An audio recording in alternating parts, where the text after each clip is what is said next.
Sophie Cunningham gets frank on how Caitlin Clark's absence impacted Indiana Fever after recording double-double versus Atlanta.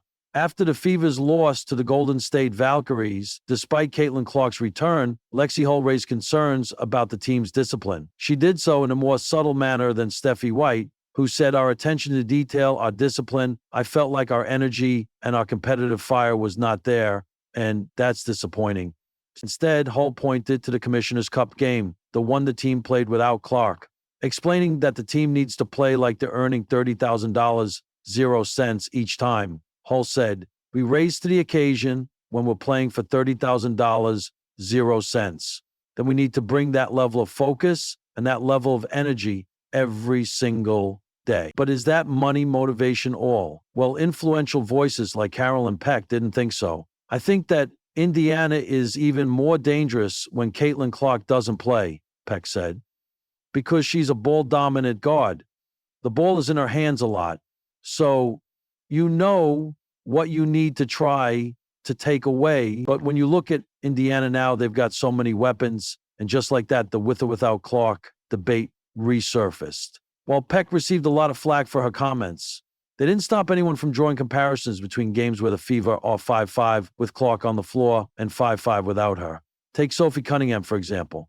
It was just 2 days ago that Sophie said, "I think that everyone saw that we kind of got some flow when Kate was hurt and our offense was clicking." And while she immediately followed with, "We have to have a new offense when she's in there because she just brings that much to the game," it was the first sentence that stuck and overpowered the rest. Fast forward to the Atlanta game, and Sophie Cunningham echoed a similar sentiment during the post-game press conference. She said, "Yeah, I think that our team kind of got in a groove, honestly, when Caitlin got hurt, and we were playing good offense, good defense." Now, we're not entirely sure what Cunningham's exact reasons are, because she also made it clear what she truly believes. But we're a whole different team when she isn't injured. And so we have to learn how to adjust, how to get her involved, how to keep people who are hot, hot. Still, most others attribute this ongoing narrative to Clark's recent shooting slump. Before going down with a groin injury, Caitlin Clark was already struggling with her shot. In the 3 games prior, she shot just 26.5% from the field and made only 1 three-pointer in 23 attempts. Since returning, things haven't exactly improved. She's gone 3 for 12 to deep over her last 2 games. Still, head coach Stephanie White isn't worrying much, or at all. "Every shot she shoots looks like it's going into me," White told reporters after the Atlanta game. "I know it doesn't mean anything that I'm not worried about Caitlin's shot, but I'm not worried about Caitlin's shot." And if you're a bit confused, White gave a reason for her stance, one that hadn't received much light until now. Her shot quality that she's been getting has not been great, White acknowledged. "We're just so used to seeing her make tough shots. To be able to do that while she's recovering from injury is going to be more difficult. That's part of the reason that we want to try to make her life easier and get her some easier looks. And it's going to continue to be hard because every defensive game plan is to not allow those." Also, even with Caitlin suffering from a shooting slump, she hasn't stopped contributing to the team's success. Clark recorded 9 assists tonight while also grabbing 4 rebounds. She had a similar impact last game against Golden State as well, where she provided 6 assists and got 5 rebounds. They say a great player makes everyone around them better. And Caitlin Clark keeps showing exactly that. Her 9 assists tonight didn't just help Boston, but also set the tone for Sophie as well. Cunningham went on to finish the game with a 16-point, 10-rebound double-double performance. So, to talk about the Fever being better without Clark, that feels more like recency bias than reality. Clark has missed 10 games this season due to 2 separate injuries. So, a dip in her shooting efficiency isn't exactly surprising. Her coach said the same thing in the media tonight. She's recovering from injury. She plays heavy, hard minutes, White said. Every defensive assignment, every defensive scout, she's at the top of the scouting report. Now, sure, you could say that 3.6% shooting from beyond the arc in road games just isn't acceptable, and you wouldn't be wrong.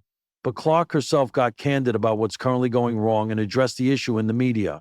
I mean, I feel like the thing when I'm missing shots A lot of the time, it's my feet, like, become very narrow, or my feet won't be set in the way that I need them to be, Clark said in the pregame conference. As a shooter, your feet and your legs are probably the most important thing. Your balance, even if you're coming off, facing a different direction, if I'm balanced, I still feel like I have a great chance at making it. Unfortunately, that didn't happen against the Dream, but there is no reason to believe it won't happen going forward. We all know what Clark is capable of doing. This looks like a temporary slump, something she can overcome once she gets a consistent run of games. What do you think? Will she find her rhythm back anytime soon? Let us know in the comments below. The Indiana Fever walked off the court victorious after a gritty 85-80 win against the Atlanta Dream.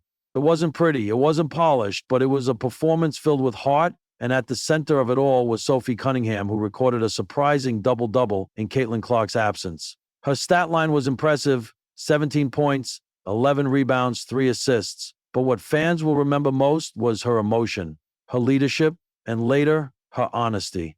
As the media circled postgame, Cunningham wiped sweat from her brow, tied her hair back, and didn't mince words. "We miss Caitlin? Of course we do," she said plainly. "She's a game changer."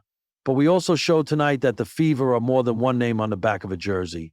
Stepping into the void with Clark sidelined due to lingering groin soreness, all eyes shifted to who would fill the vacuum, not just in scoring, but in tempo, in communication, in energy. "I knew I had to be louder," Cunningham said. She said, not just vocally, but with how I played. Attack the rim, crash the glass, throw my body around. That's how Caitlin plays, in her own way, with fire. So that's what I tried to bring. And she did. From the opening tip, Cunningham was everywhere, diving for loose balls, fighting through screens, hitting timely shots. She played with a controlled chaos that ignited her teammates. "We needed a spark," said head coach Christy Sides. "Sophie gave us that. She was our battery tonight."